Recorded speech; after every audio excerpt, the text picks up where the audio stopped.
ចំណាយពេលយ៉ាងយូររួចតស៊ូឲ្យអូនស្រឡាញ់តែអ្វីដែលបងបានត្រឡប់មកវិញគឺជាការកងចិត្តយល់ខកថាខ្លួនឯងនឹងបានជួបស្នេហាមិនតែ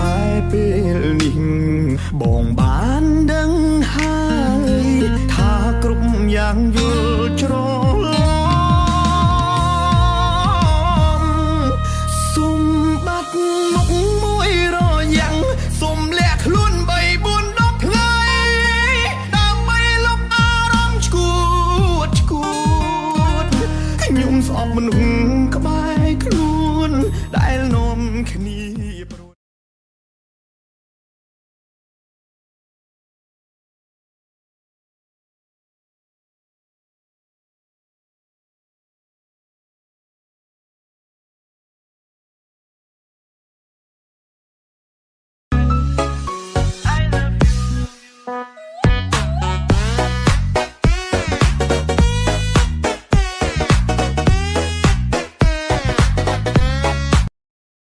Likey